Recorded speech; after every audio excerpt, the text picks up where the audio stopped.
Welcome, everybody. Thank you very much for coming out on this beautiful spring day on a Friday afternoon. And we're here to talk. We have an active learning series going on, and this session is about student-centered, how this space helps to keep what you're doing student-centered. And we're happy to have Kelsey Johnson from astronomy and Jessica Curran from statistics, who are going to talk about how they use the space. I was just going to do a couple of definitions, and then at the end I'll make some announcements about programs we're going to have. So, student-centered learning is not like lecturing like I'm doing now, but you can do a little bit of lecture in here, and sometimes you need to. That's the way it happens. So the way that we think about student-centered learning is it encompasses active learning, and it's where students are given situations that they need to solve problems in, or they're given a task they need to think about. And the part I like about the second definition is it's subject-centered. It's centered around what the content is, not so much what I have to get accomplished or what they have to know, but what is this really about in this subject, and trying to create tasks that are authentic around them so that they can access them and think about them see what they know first before we lecture and tell them everything. So I'm sure that you all have your own definitions of student-centered. So I'm just talking about these. So the activities and tasks, like I said, there are tasks that they can access and think about doing. They may not know everything. The activity that Kelsey's going to do later, like, I don't know how to answer the question, but I'm sure she's going to take me through a series of activities where it's going to help me to do it, to talk about. I've tried to answer the question for another. We tried to figure it out beforehand. But she's going to give us some activities that are going to lead us to knowing that we can solve the problem. And even if we don't, we get to talk about it, and then we all come together as a group and we understand what that's about. And I like to think about it as like the Socratic method, where you're teaching through questioning versus telling them how to think. But you are modeling the thinking of the field. And as you can see in here, I've said this each time if you come, you can see how this is set up here. It's not a rule that they all have to be round tables, okay? But they have to be able to collaborate. It could be a rectangular table, right? So I don't want to get too stuck in this exact setup, because that's how people are like, well, it has to be like this, when we go to different spaces. Really, you need a good writing space. As you can see, these boards here are not for me to lecture, and the whole class can't see them. They're breakout collaboration spaces for students, which these guys are going to show how they use them. And I can sit anywhere in the room and see the screens. And if you see this mic I have, which if you're going to speak today, which I hope you do, it's a conversation, is we're going to throw the mic to you, one, so it gets recorded for this recording, but also you can see how it works. Because when I'm presenting, I'm talking kind of loud. I probably don't need it, but students in the space, they answer they don't want to talk. It's very big. So we got these mics, and they'll talk about how they use them and whether they like them or not. They'll tell you. And these are the different types of activities that you can do in here. Of course, you can do those in any type of classroom. It doesn't have to just be in here. But these things help facilitate them to happen in a better way. We hope. That's the idea. And we keep trying to improve the space. This thing was in the middle last year, and ITS worked with us because faculty came together and said, I didn't really like having my back to everybody, so we moved it. So these things they're ongoing. We're ongoing improving them. So we're going to start. We're going to talk with Kelsey from astronomy. And come on down, and you don't have to hold this orange mic.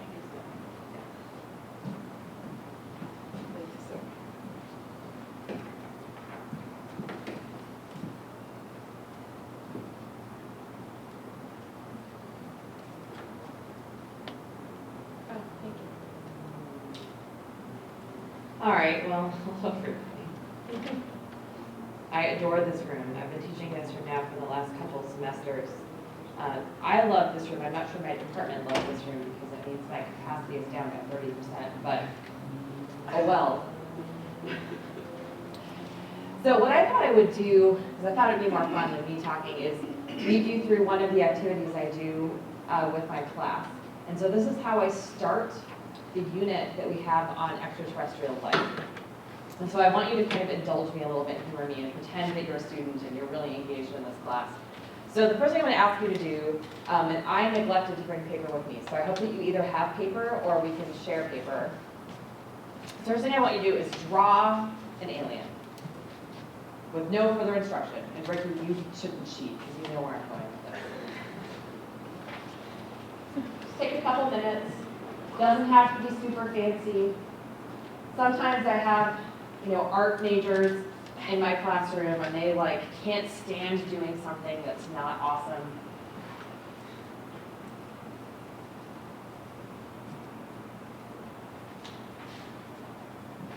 And this part of the activity for me is to just, I don't actually know if there's any psychological backing to this at all, but my feeling is that this starts to engage this other part of their brain that's creative by asking them to pull something out of their imagination and think about how it would take form.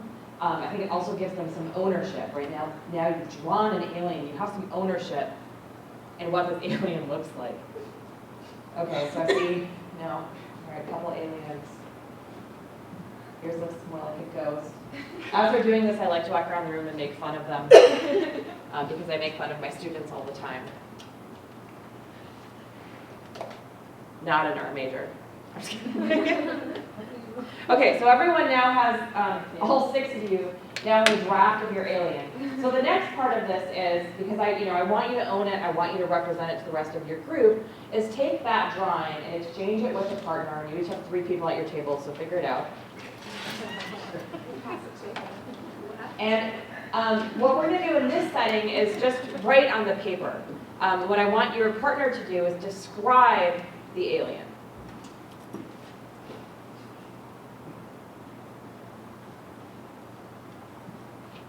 In words or writing? Well, usually I describe it in words. Talking or writing? Oh, writing. Writing. I want them to write in words, as opposed to writing something that's not words.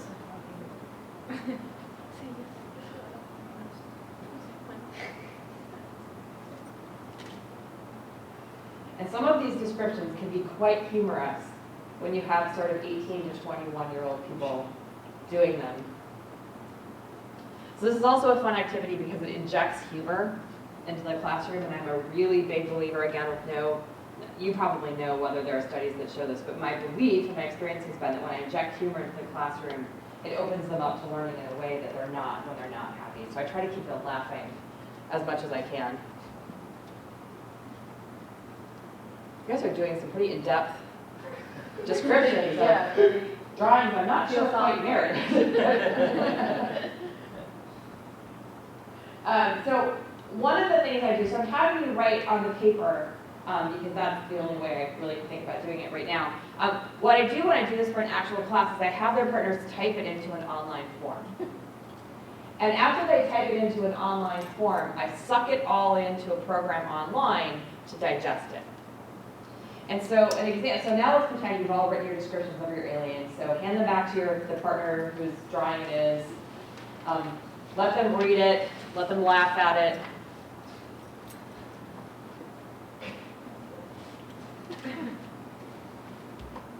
And so while you're doing this, I'm ingesting the online data, which you have now put into a computer and I've sucked up onto the web.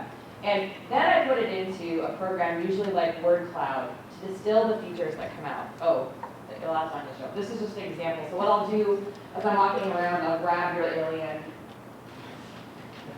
I'll bring it up here, and I'll show the class. I like to embarrass people. That's part of the shtick that I have.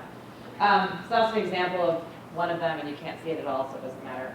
So while we're doing this, I'm adjusting it into a word cloud. Yeah, use the document camera to share it. So I'll pull it all up into a word cloud. So this is one from a couple years ago. You can right away in a word cloud see the things that jump out in the descriptions. What is it about these aliens that people in the room collectively kind of drew and saw? So this was from last year. This is one from this year. So then what I'll do with the class is say, okay, take a couple seconds.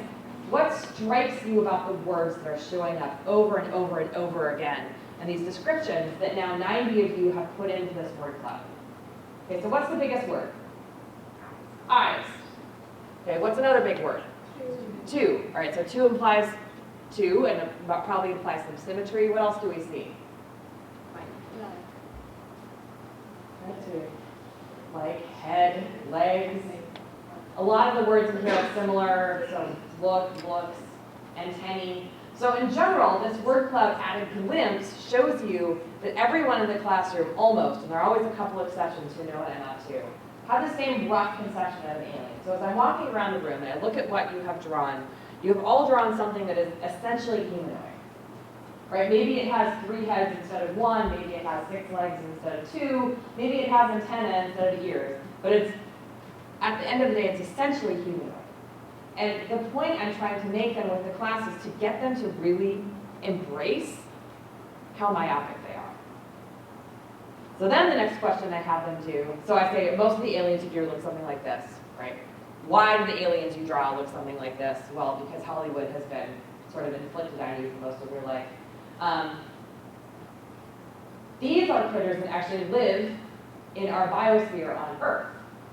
And the point I make with this slide is that even in our own biosphere, we have things that are weirder than anything anyone drew. So now, if we think about another biosphere, how weird are we to expect things to be? So I have them take a minute and reflect on why they have this perception that aliens look roughly humanoid. Usually they all come up with something like Hollywood, so I'm not going to do that with you. Then I have them with their partner, with whom they exchanged, and we're not going to do this.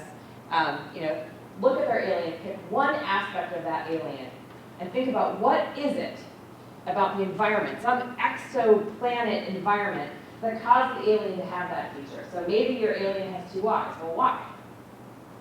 What about having 2 eyes was beneficial to that alien as it was evolving? So what I do want you to do, though, is this. So with your group of 3, I want you to envision now, knowing the spiel, knowing how myopic you were in your initial alien drawings. Think about a planet that's very different from Earth. So let's think about something that's a gas giant, which means it doesn't have a solid surface. It has a very thick atmosphere, so light isn't going to penetrate very far down. It probably has very high pressure, and who knows what else is going on, probably different chemicals, different chemistry. Under that environment, what kind of physical features might be advantageous for a life form to have? And so then what I'll do is give you now, I'll only give you a couple minutes because I don't want to belabor this, a couple minutes as a group to brainstorm. What features is this kind of critter going to have to survive in that environment? Okay, so talk.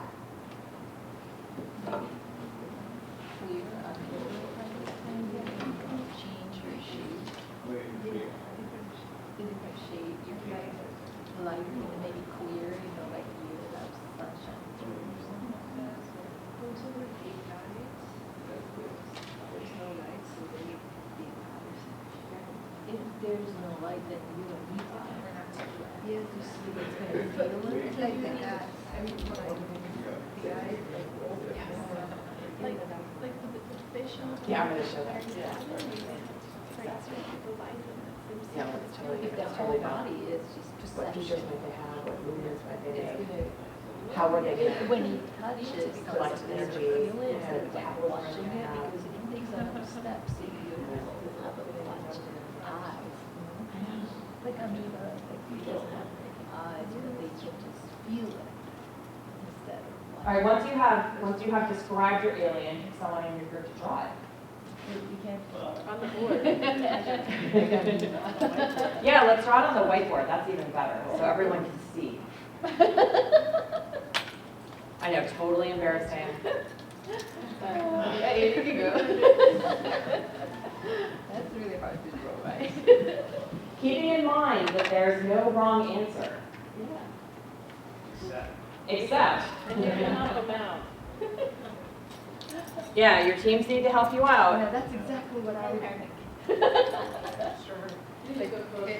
Oh, good. Nice. What else?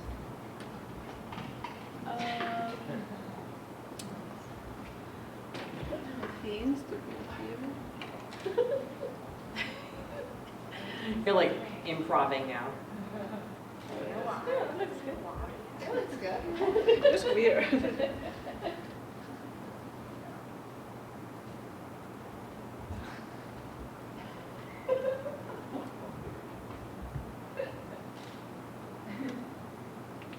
That are not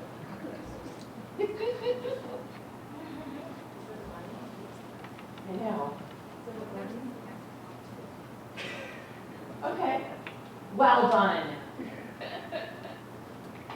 Is it gonna be an A? An A? An A. That's what they want to know. Okay, so let's start with you. Describe your critter to us and why it looks the way it does.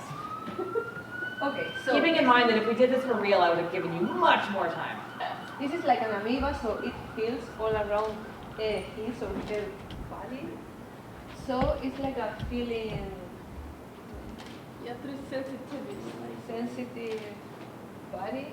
So these are hairs that helps him to feel, and these are things that he's gonna need to feel the things on the surface because it doesn't have eyes, because he doesn't need eyes.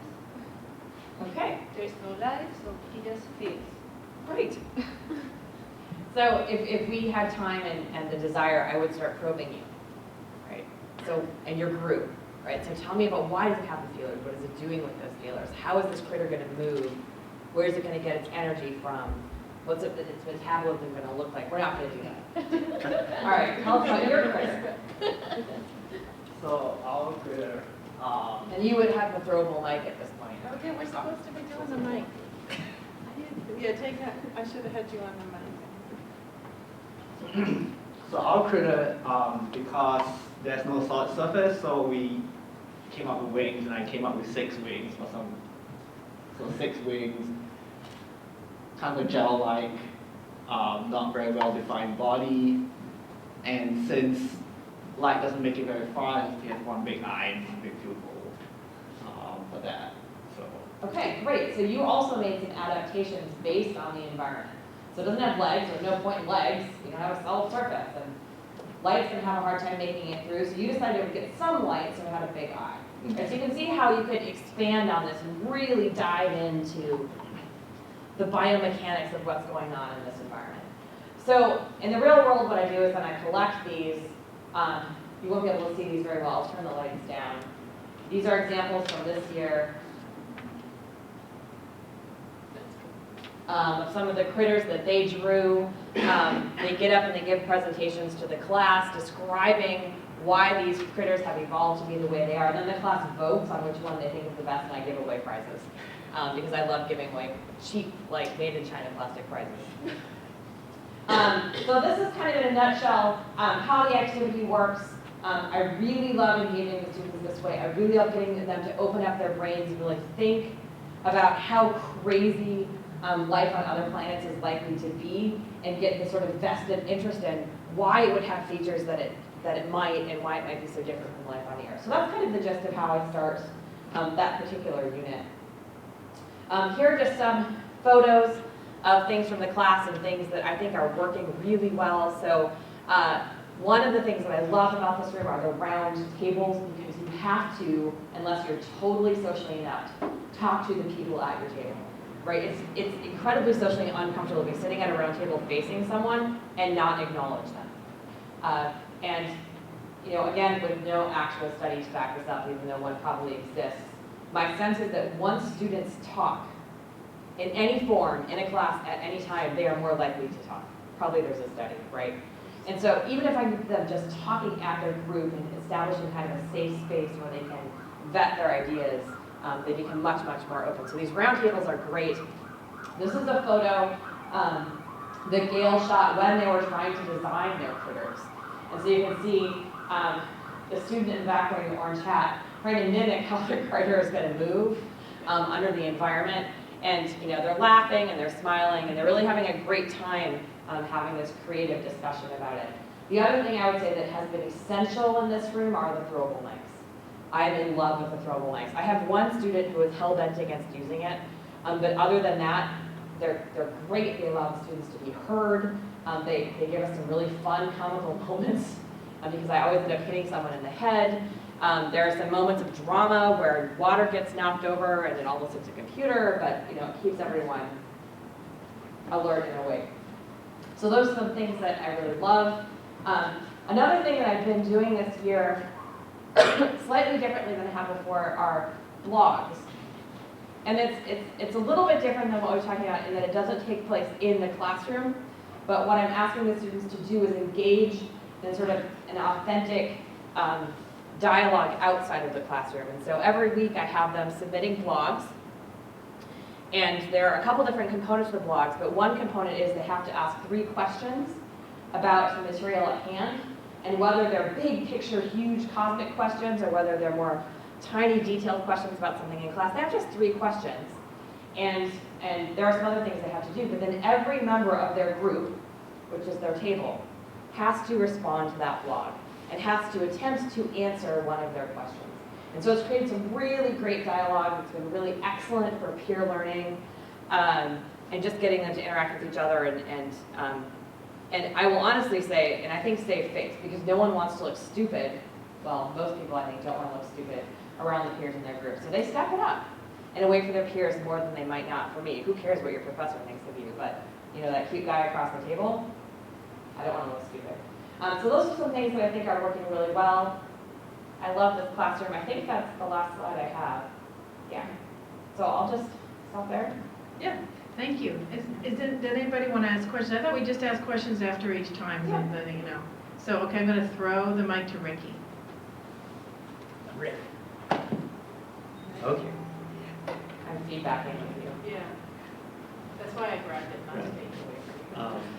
So for the blogs, they write their questions out of class, but is the response also out of class? So all that is handled Yes. virtually? I have them, they write their blogs out of class. They have the weekend to respond to their group members. And the first thing we do Monday morning is discuss. Okay.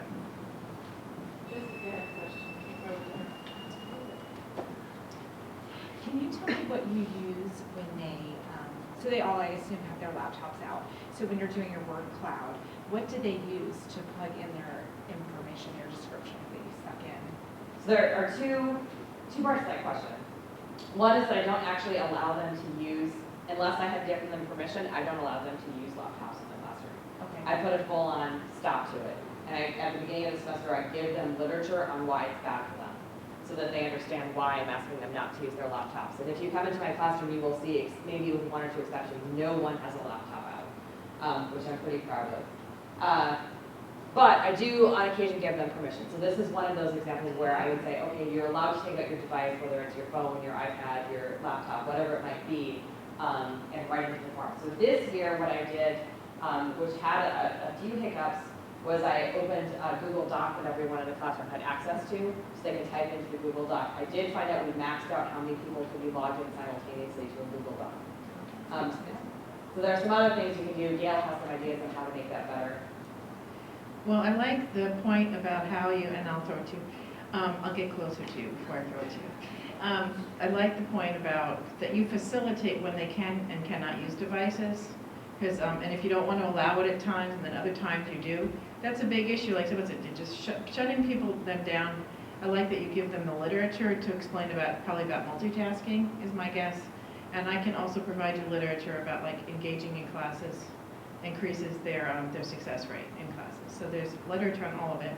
So I think that's a great way to do it versus giving them a reason why and contextualizing that so they understand, but letting them do it for, you facilitate the purposes. Learning Catalytics does a word cloud Wordle thing that we need, you and I need to talk about.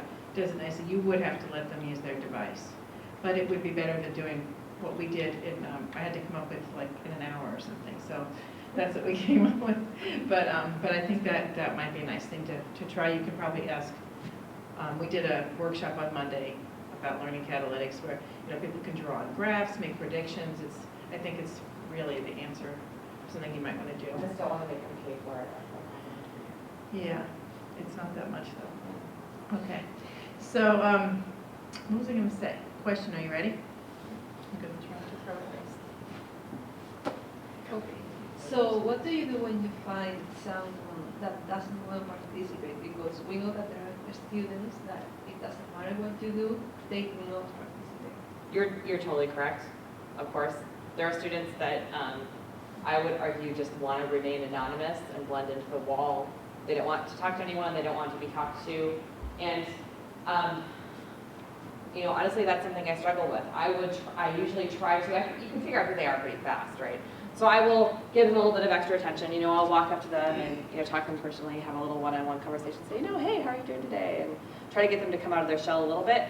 I don't force it, but I do let them know it's a choice they're making. I mean, there are lots of things we do in life that we're not comfortable doing, but we do because we have to do. And one of the things I do to enforce the participation is I have their groups, which are set. I change them a couple times during the semester, evaluate them at the end of every group period. And the groups evaluate them on a number of things, including their participation. And so they can choose not to participate, but that will ultimately impact their grade. And that's a choice they have to, you know, they're adults, they can make that choice. And, you know, many of us as academics are introverts. You know, I'm an introvert and I learned how to fake it because I have to do my job. And at some point you just gotta learn how to fake it. I don't know, it's not really, it's kind of a non-answer. I represent.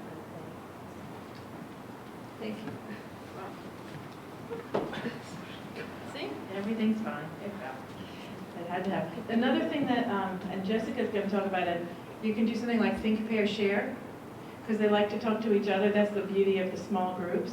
And then you can go around and listen to someone who you know doesn't like speaking and say, oh, that was really, really cool what I heard. Could you tell them if they did great, and say, I'm going to call on you, is that okay? Like, I don't give them too much of a choice. Like, I'm going to say, that was great, I'm going to call on you, is that okay? And then they kind of agree with me.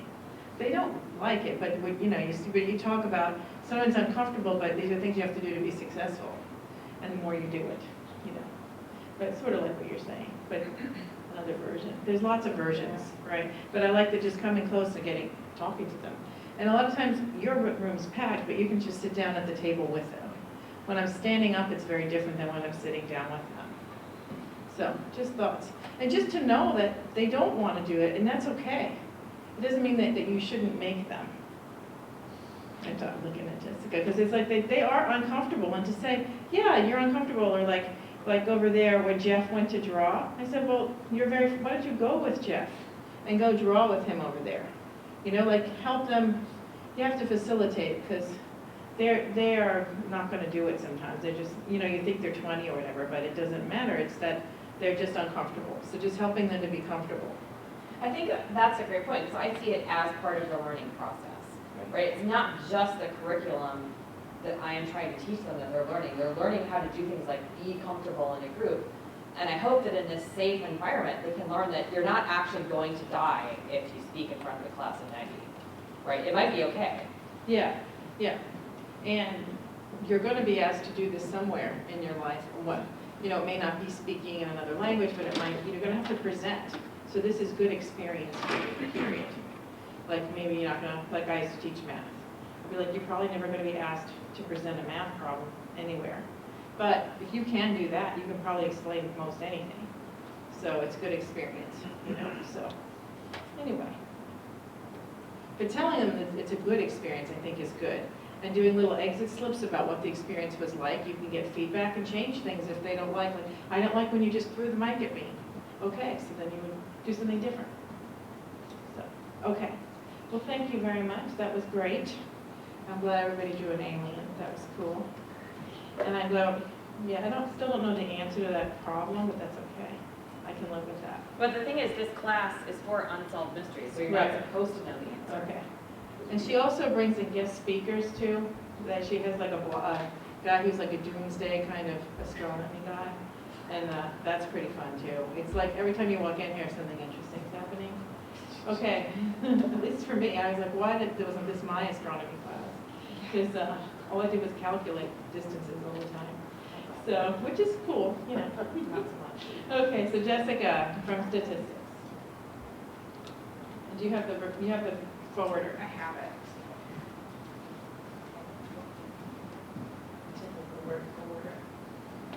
Am I going the wrong direction? Yeah. I'm sorry. It only works if you turn it the right way.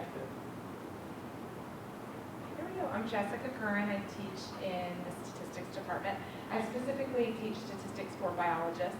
I also teach in this room, which I love, because it is not a traditional lecture space, and I don't feel like I'm on stage.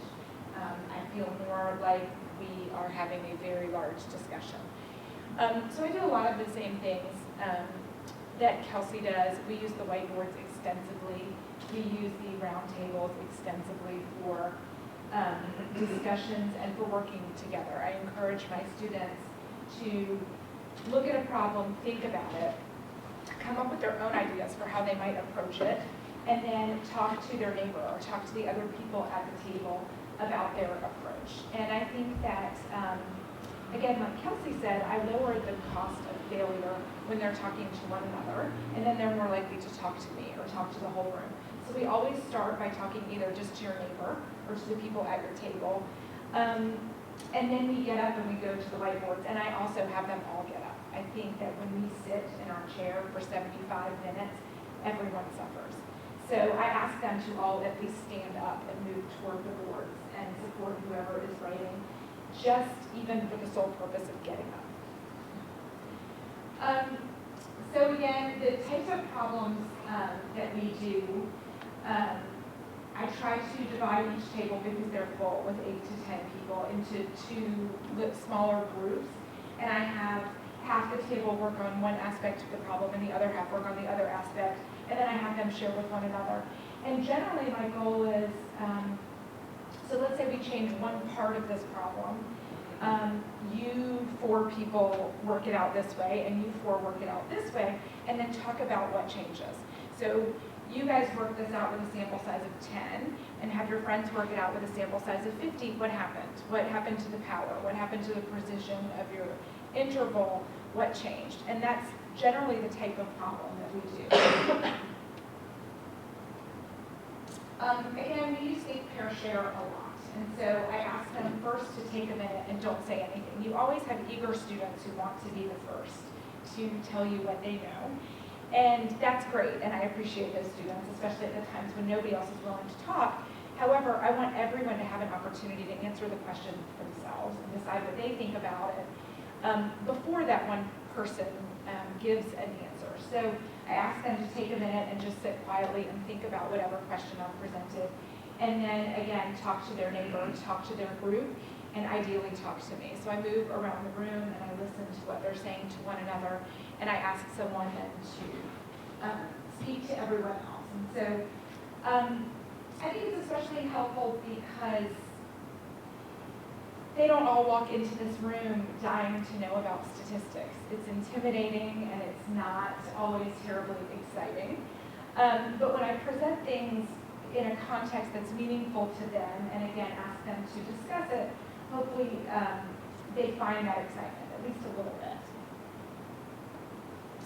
We use the mic as well, and again, I feel that just the movement to duck from the mic, to move so your neighbor has to catch the mic, or to pick it up if it hits the ground, is super helpful. I still have a lot of students that don't want to talk in the mic because they don't want everyone to look at them. I think that's the main problem. But the fact that it is fun and funny helps tremendously. And again, it lowers the cost of failure. When I'm the one that throws the mic that hits the trash can or falls on the floor or knocks over somebody's stuff, then everybody feels that making an error is not such a big deal, even in this larger class setting.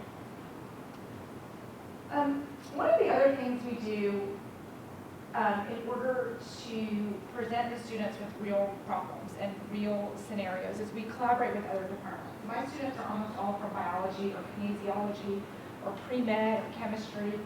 And so we have a relationship with people in the med school, with people in the biology department, and they give us data so that I can tell my students, these are things that you may actually encounter. So we get a data set, I do some analysis and cleanup, and then I ask that person to tell my students what their research question is, what were their goals, what did they collect, why. And again, that is far more interesting than reading a problem written from a textbook and looking at a data set that came from a textbook. They love to see their professors from biology especially, or someone that they have seen speak in the med school, tell them what they're doing and how what they learn in this class is actually applicable to real scenarios. So in order to avoid having someone who is also busy come to my class for 4 sections twice a week, we have them record a video, and it's done in Blackboard Collaborate, and then we post it in Kaltura, which is one of the tools available on Colab. And that serves a couple of purposes. The first is, again, that person doesn't have to come and speak many, many times. The second is, my students can go back and access that information again and again and again. So it's available to them outside of the classroom when they sit down to actually do their data analysis, and they say, I cannot remember what he said about those lizards and what a dewlap is and why they measured it. So they can then refer back to the video and get that information again. So we've done this, I think, 3 semesters with different people, and we're doing it twice this semester, and it's worked really well. That's actually the activity that I get the best feedback on, again, because they can relate to it, and they see, wow, if I go into research, if I go to med school, if I go to vet school, if I go to pharmacy school, whatever I'm doing after this, if I want to get my PhD in microbiology, these are tools that I'm actually going to need to be able to use. I also use the discussion forum on Colab so they can keep the conversation going outside of class. My students often use it to ask, hey, what did she say about the p-value for that one practice problem and why we had to multiply it times 2? And I check these forums on a regular basis, but I try to hold back from answering their questions. I give it at least 48 hours to allow other students to answer. I want to see them helping one another. They all have strengths and weaknesses. And I want to see them work together to get to the answer before I step in and just give them the answer. So I posted some, skeleton for the discussion topics. There's a post for every lecture, there's a post for every lab, and every assignment. And then I allow them to ask questions, within that forum. That's it. Before we go there, so does anybody have any questions for Jessica? Yes. So do you do everything in Colab, or do you use any of the other? I mean, there are all kinds of stuff that's out there. So I'm learning. I am going to use Catalytics next semester.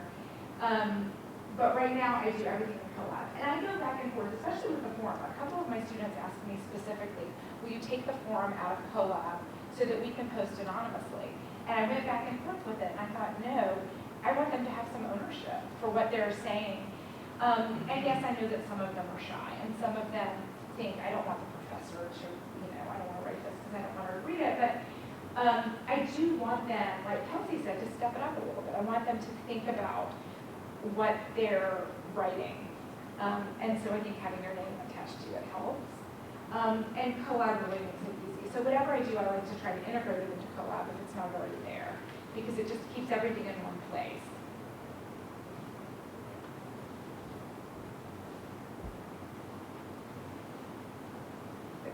Thanks, guys, for coming. Yeah, I think it is nice to use the tools that are in Colab, because if you have sending them all over the place, it's a confusing experience for students. So I think it's a good point. Not that all the figuring out which tools are the best ones to use, that's a whole other story. We understand that, but we are starting like a large enrollment learning community talking about real-time assessment. We're starting that too, if anybody's interested in that, because I think that's, it's not making them pay a lot. I know what you're saying about that too, but thinking about how you want to do that, but thinking about tools that the university has sort of signed off on is an important thing as well.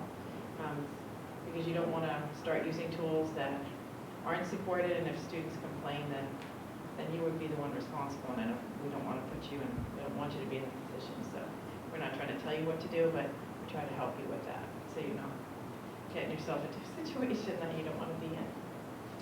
Thank you, Jessica. Did anybody want to say anything else? I feel like we're in the dark now, but, so we have an active learning space community. We meet like once or twice a semester, but it really, we all get together for who's teaching in the space. I invite everybody, and if you wanted to be invited, that's fine. But we just talk about, we've had a lot of different disciplines represented, and a lot of people are coming to speak at these events because like Kelsey said, she likes teaching here, and we want these spaces to keep being improved and supported. And we invite ITS to the meeting and people from space management so that we've improved things. I think the throwable mic has been somehow effective. Like I just saw it at a conference and we tried it. And it does really bring student voice. It's been more powerful than I thought. And, you know, we move things around so it just keeps getting improved every time. They So, added the annotation. and right, and they couldn't annotate them. A lot of people wanted to annotate on their slides, and then they just updated it. So it's interesting, people say they don't support, they really do, but they don't know the reasons what to do or why, so this conversation's helped them to understand why. Not just, I want to do this. It's really hard to contextualize that, so we have really good conversations around that. I don't know why I put this down. And so we meet we don't meet a ton, we meet like maybe at the end of the semester or beginning, depending upon things. But people get really good, people get really good ideas from each other in this too. So I think like Jessica and Kelsey listening to each other, I saw them thinking, oh, I didn't think of that. I can see that was going on. And so we have one more of these, we have John Echeverry Gent from political science and Paul Bourdon from math. And we're going to be talking about tools and strategies. And we're actually going to get more into like what the hardware is and how you do some of these things. Because I've tried to just keep it around what we are doing in this space and how people are teaching and learning. Because that's what this is about, is not just about using the throwable mic, it's about student voices. That's what's really, they don't want to speak up. But making it easier, and the more you do it, the more they get used to it, and it becomes part of the environment. And one thing that I think Kelsey said earlier, it becomes, take ownership of what's going on in here. Like I've seen different people, like the students will make sure the throwable mic's out. We had to like hide it in the closet last semester or whatever. So now they just make sure things are happening. So they take charge of the space as well, so it's not just you doing everything, and it's their space, which is kind of cool, I think. We have these active learning space stipends. If you want to redesign a course, we can send you a form, or we brought some with us. We have two different choices for how that can happen, so if you want to read about it, one is to participate in the CDI and be sort of a active learning space design team kind of pod within the CDI, or just working with us if you don't want to do that, or you've already done that, you don't want to. But it's nothing, you just apply with us, but you don't pay for it. We're actually giving stipends for that. So people were asking that. So just we're helping to help you do this. That's the whole point. So any other questions that really, I know it's so nice that, so I'm really glad you guys all took the time, and I really appreciate you guys coming because you're doing such great stuff here. It's fun. Every time I come in here, it's great to see what's going on. So. Anything else? Anybody else ask? Yes? I have a question about the option 2. Okay, I can come talk to you about okay. that. And option 2 is just to work with me on it. We can work on it for the summer. It's flexible. So, good? And, I have a quick question. Okay. How subscribed is this classroom? Like, is it booked completely, like 9 to 5 every day? Or are there still openings on it? Oh, you don't have it? Okay. It's not booked 9 to 5, but it's getting more and more booked because the new forums are coming up.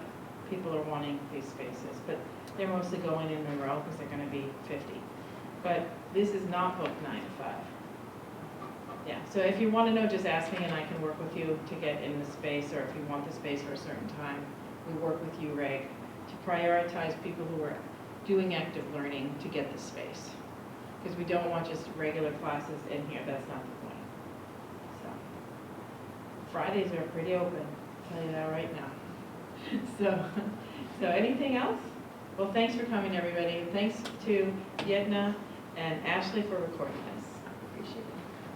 Thank you.